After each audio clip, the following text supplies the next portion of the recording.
Sasa baba, kiu gani ya nini? Nina kiu ya kamweso. Mleta walao mikate kiwa hapa. Maana ninakusubiria sana.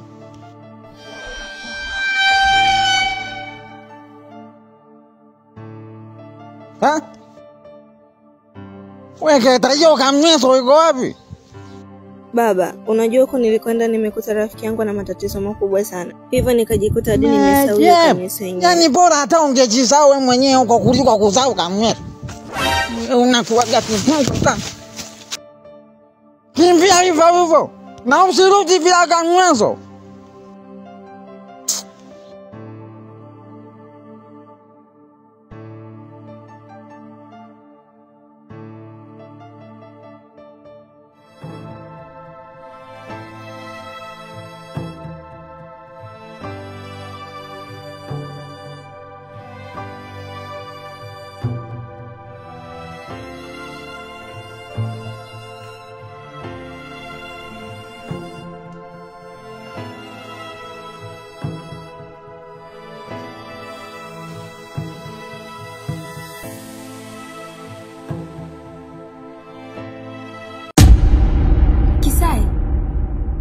Kisai? Nini? Tafadhali, naomba nisaidie Kisai. Mimi sihusiki na chochote kile. Nisaidie tu kama binadamu mwenzie ninayepitia matatizo. Nora, naomba unisikilize kwa umakini. Tena unisikilize kwa umakini kwa faida yako mwenyewe. Ninarudia tena kukuambia hili swala kwa mara nyingine ya mwisho. Sintorudia tena. Mimi sina msaada wowote na wewe Nora, bali wa kujisaidia ni wewe mwenyewe. Iko hivi, kama utakubali mimi nikuoe, tena haraka kwa ndoa ya mkeka, basi kila kitu kitakuwa under control. Nisikilize Nora. Nisaidie, nikusaidie. Nimemaliza. Bye bye.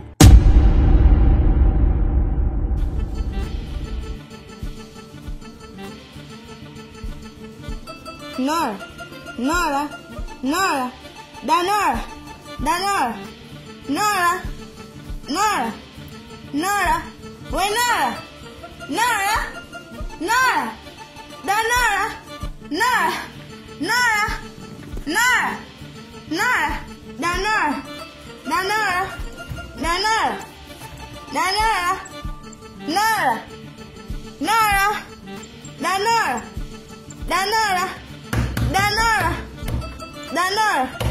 Danora. Fungua.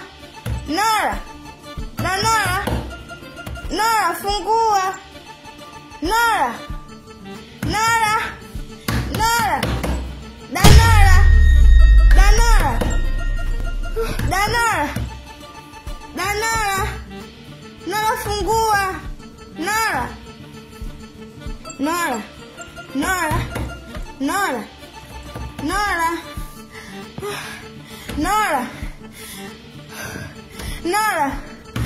Fungua. Fungua mara moja.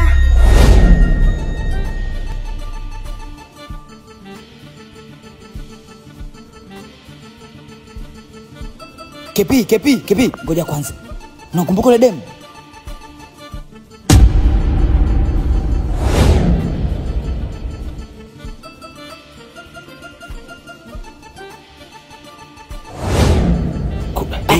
Subiri, usipaniki. Sawa, wewe nenda kamwangalie mzee, mimi nitadili naye yule.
Simama. Oya sikia mwanangu. Maana unaendesha pikipiki kama unapeleka maharusi bwana. Shuka hapo. Sikia, my name is Pablo. Sawa, 45 kitengo. Shika hii namba. Hiyo namba utanipigia. Nikuelekeze pikipiki yako utaipatia wapi.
Danora, acha iko unachotaka kufanya.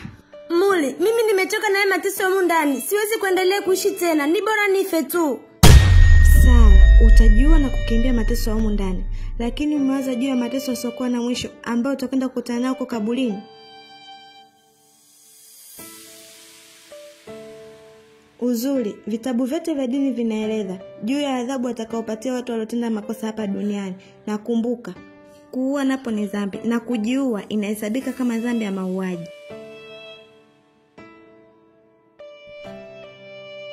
Hapo utakuwa hujafanya kitu Nora.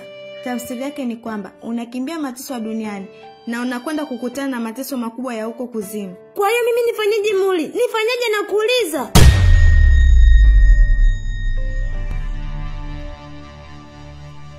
Cha kufanya hapo ni kupambana. Unapojitoa uhai ili uwakimbie wateso wako ni kuwapa ushindi wa mezani. Ngoja nikukumbushe kitu dada yangu. Inapotungwa mimba kunakuwa na mbegu zaidi ya milioni 1 zinazoshindana na kugombania kugusa kwenye placenta. Na ikishagusa moja tu, basi zile mbegu zingine zote zinakufa. Kisha ndo inatungwa mimba na inageuka kuwa kijusi, mwisho mtoto anazaliwa. Sasa, hiyo mbegu ni wewe. Kama uliweza kushindana na mbegu zote zile milioni 1, utashindoje na watu wachache namna hiyo? Pambana, wewe sio mdhaifu. Lakini Muli, mimi sitaki kuolewa na Kisai. Kwenye faida, kuwa mjinga pia sio mbaya. Unamaanisha nini Muli? Kubali kuwa mjinga ili unufaike, na kubali kuolewa na mtu usiyempenda ili waokoe watu wanaokupenda.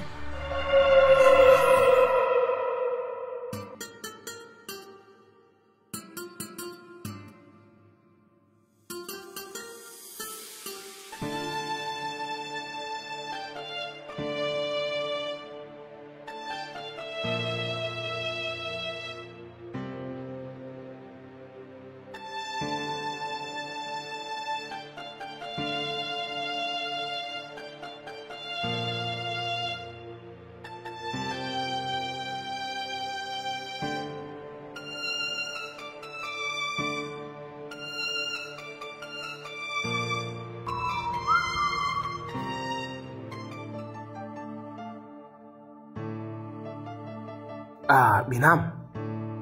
Nilisikia ulikuwa unahitaji mazungumzo na mimi. Karibu. Ndio. Okay. Zungumza fasta na kusikiliza kwa sababu na shughuli nyingi sana za kufanya. Usinipelekeshe kama hivyo Kisai. Ni haki yangu kusikilizwa na ni wajibu wako kunisikiliza. Tena nahitaji unisikilize kwa makini na sio kuniharakisha kama hivyo. Unajua na kuheshimu na ndio maana nimekuita hapa na kukusikiliza. Uniheshimu, usiniheshimu, utake, usitake, unapaswa kunisikiliza kwa sababu ni masuala ya kiofisi na sio masuala binafsi, na huo ndio utaratibu. Okay. Zungumza binamu na kusikiliza. Okay. And for now, sizungumzi kama binamu. Niko hapa kama assistance. Iko hivi, tangu kampuni iwe chini ya mikono yako, imeanza kupoteza direction kwa sababu pesa zinatumika bila mpangilio na siku hizi hatuoni tena ile ripoti ya mapato na matumizi kama awali. Unaweza kuniambia shida ni nini?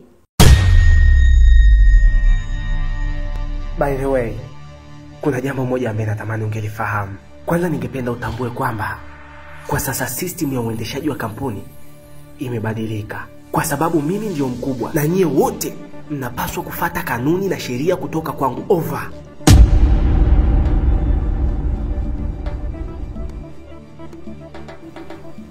Hapana, hii kampuni sio ya babako, isipokuwa umechukua nafasi yake. Tena umechukua kimabavu. Unavyosema kimabavu unamaanisha nini?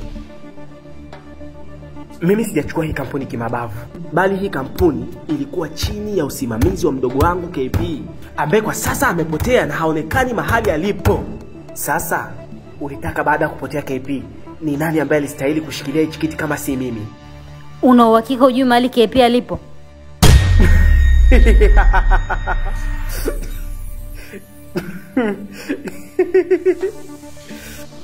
Mimi sifahamu alipo. Kama wewe unafahamu, unaweza ukatuambia. Uwanja uko wazi. Okay. Jambo lingine. Umesaini deal na wawekezaji ambao kipindi baba alikuwepo aliwasuspend. Hii imekaaje? Come on, binamu. Mimi nisingeweza kuacha kusaini deal la pesa ndefu kama hilo. By the way, kama nimekosea, I'm sorry. Lakini unajua ni kwa nini baba yako aliwakataa watu? Labda huenda uwezo wake wa kufikiri ndio uliishia pale. Na ukizingatia umri wake umekwenda sana, hata maamuzi yake anayoyafanya ni ya kizeezee. Mimi ni kijana bana. Napaswa kuendesha kampuni kisasa. Shit. Hivi una akili gani wewe? Sasa basi, na mimi nikiwa kama assistant wa hii kampuni na bodi yote kwa ujumla, hatukubaliani na maamuzi yako ya kipumbavu. Achana na hao watu. Otherwise, nipishe mimi kwenye hicho kiti kwa sababu haufiti kabisa kutuongoza.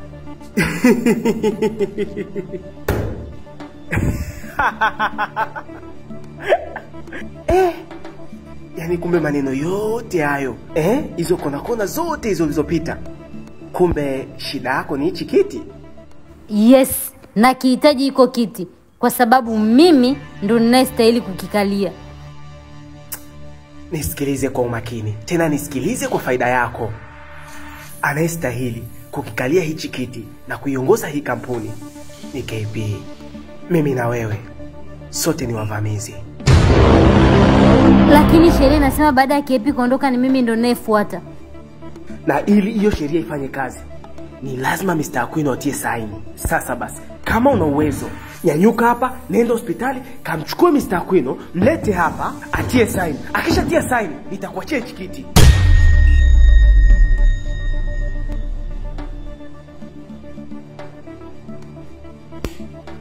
By the way, jambo lingine. Hivi karibuni nitakualika kwenye ndoa yangu, mimi na Nora. Alafu tukishafunga ndoa, mimi nitakuwa chairman wa AM Group na bodi nzima wa kurugenzi itakuwa chini yangu. Guess what? Nisikilize Kisai. Nora hautamuoa na kwenye iko kiti utatoka. Tutaona. Okay. Tutaona.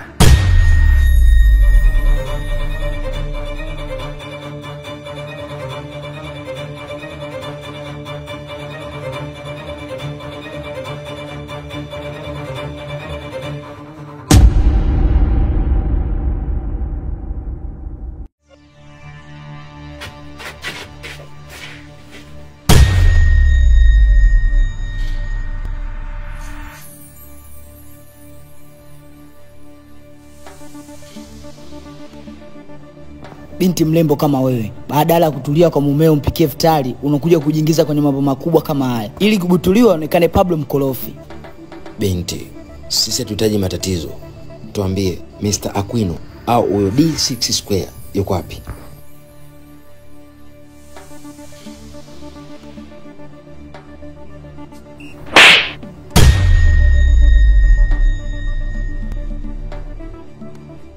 Remember my name. I go by his name Pablo. 45 kitengo. Sicheki na yoyote.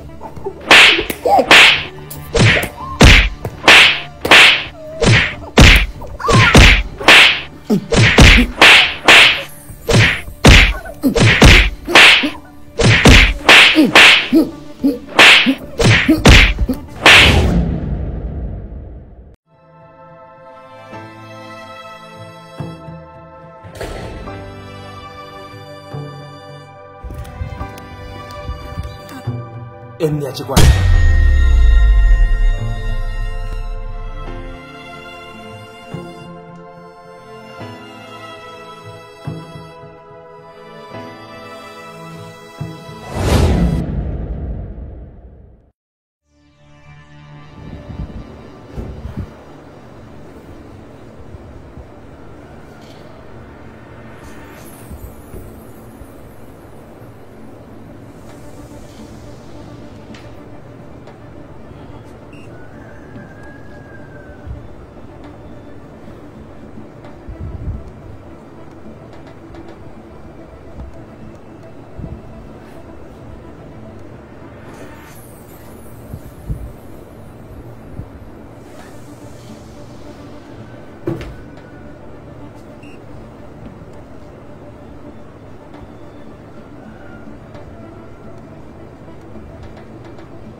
Nipe update za mzee, maana nawasiliana na Datu simpati. Datu ndio mwenye hizo information zote kuhusu mzee. Ila nilifika hospitali alipolaza mzee. What? Haujamkuta kivipi? Na ni nani kamhamisha? Nisikilize. Mimi sihitaji masiara kwenye hili. Ninachokihitaji kwa sasa ni kuona mwili wa mzee ukiwa kwenye jeneza, full stop. Mkuu, mimi sijui chochote kuhusu alipo mzee. Labda akipatikana Datu ndo aseme. Lakini mara mwisho alinitumia ujumbe kuwa yupo kwenye matatizo na akasema nisimtafute tena. What? Ndio mkuu, nina wasiwasi amekamatwa. Nisikilize nikwambie, mimi sina wasiwasi kuhusu kukamatwa kwake. Na kama wamemkamata, hao waliomteka hawatuambulia kitu chochote. Mimi wasiwasi wangu, je, mzee yuko wapi? Na kama akirudi, basi kila kitu changu kitakuwa kimeishia hapa. Basi, nitajaribu kuzungumza na Kasim kama ana updates zote kutoka kwa Datu. Ninahitaji majibu haraka iwezekanavyo. Leo nataka kujua mzee yuko wapi. Sawa mkuu.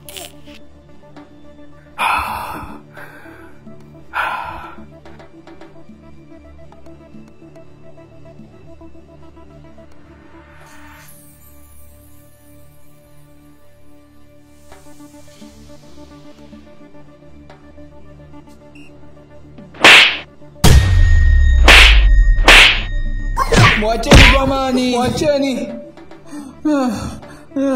Oh, unamtetea sio? Basi tuambie mzee yuko wapi. Mimi sijui lolote, ila huyu binti ndo anayejua kila kitu, na yeye huwa ndo anachora michoro yote.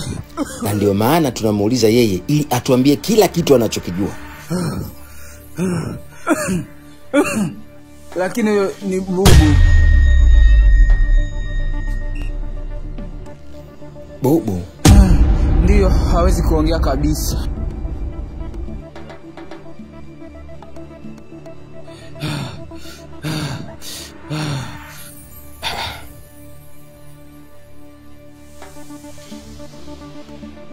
Anawezaje kufanya kazi bila kuongea? Huyu binti anafanya kazi kwa maelekezo maalum, na ni mtu mmoja tu ndo ambaye wakiongea naye wanaelewana. Anaitwa nani huyo mtu? Anaitwa Azim, ni yeye pekee ndo huwa anamuelewa huyu.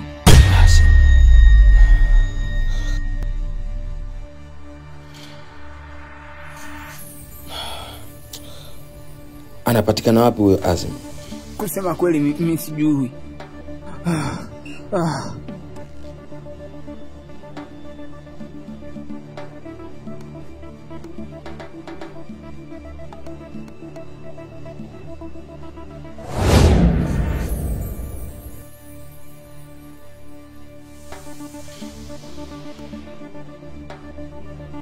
Azim, una taarifa zozote kuhusu Datu? Taarifa nilizonazo ni mara mwisho alikwenda pale hospitali kwa ajili ya kumaliza D6 square. Basi wacha nikupe taarifa rasmi. Ipi hiyo mkuu? Datu amekamatwa. Hivyo kuwa makini sana, kwa sababu mtu atakayefuata kutafutwa ni wewe. Kwa kuwa wewe ni mtu pekee ambaye una uwezo wa kuzungumza na Datu na mkaelewana. Sawa boss, nitakuwa makini. Okay.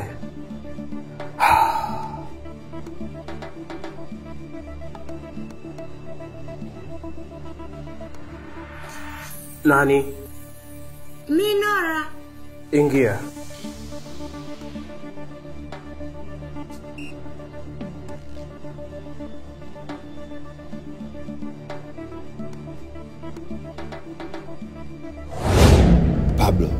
tuondoke naye huyu binti twende nyumbani kwake. Huenda huyu Azim akataka kuja kwa huyu binti kupata taarifa, na akija tusi tunamnasa. Oh, okay, good idea. Hapana, msimpeleke, hapana.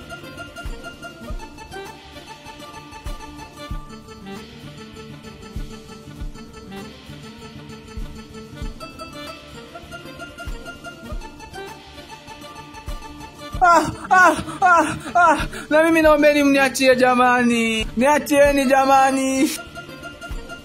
Tulia wewe, nafikiri watu wanaachiwa kirahisi. Ndio, naomba mniachie jamani, naomba. Njaa inaniuma. Oh, njaa inauma eh? Subiria basi ule. Okay, kula sindano.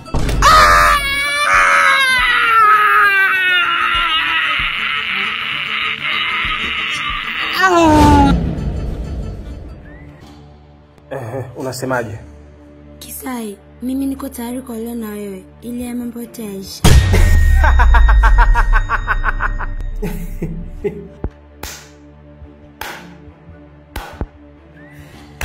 Wow. Naona kama hayo maamuzi ulichelewa kuyafanya.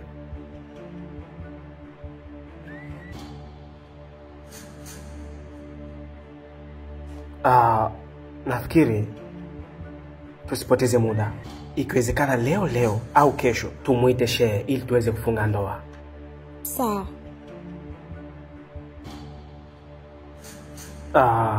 Nora, umefanya maamuzi mazuri sana. Nikuhakikishie tu kwamba hakuna kesi zitakazo kuandama wala mtu yeyote atakaye kusumbua tena. Sawa. Basi kwa kuwa ni jambo la heri, mimi nafikiri tungeenda kumshirikisha na mama ili tuweze kupanga mikakati ya harusi haraka iwezekanavyo. Sawa. Mke wangu mtarajiwa huyo.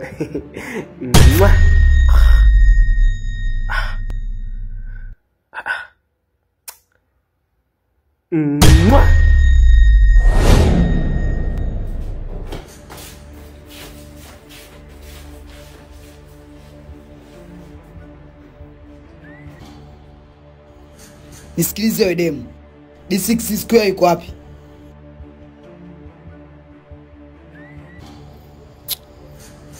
Pablo, hawa mabubu sometimes huaga wana matatizo ya kusikia. So, subiri kwanza.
KP, tatizo lako unabembeleza sana udemu. Sikia, hata mabubu wanasikia maumivu. So, tukimbinya vizuri huyu, atasema tu. Pablo mtoto wa kike. Shida mimi sipijage mtoto wa kike ujue. KP, huruma sio malezi. Kama unamuonea huruma huyu, basi nenda nje. Usione ninavyomshughulikia huyu. Okay, shughulika naye.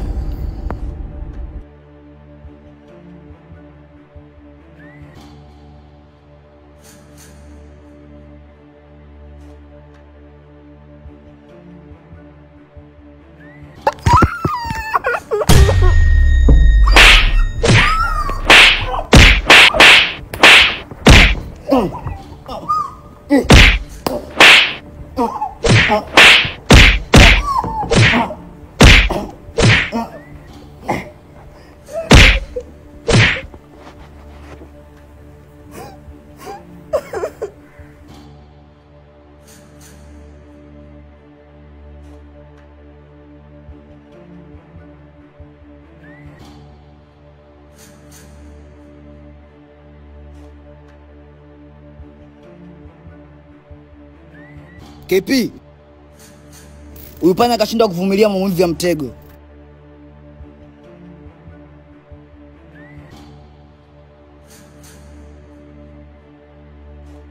Huyu mpuuzi katoa maelezo safi kabisa na kuhusiana na huyo mende mwizie anapopatikana.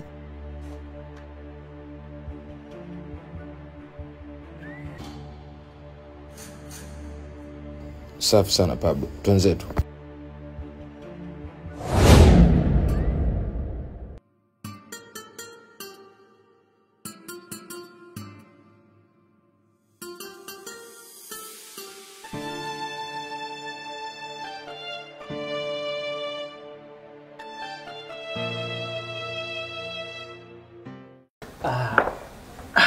Mama, mwanao nina habari njema. Mimi nina habari mbaya. Habari gani hizo mama? Baba yako mzee Akwino hospitali hayupo. Mara mwisho kumuona alikuwa na hali mbaya sana. Mungu wangu. What? Sasa atakuwa amekwenda wapi mama? Unaniulizaje mimi?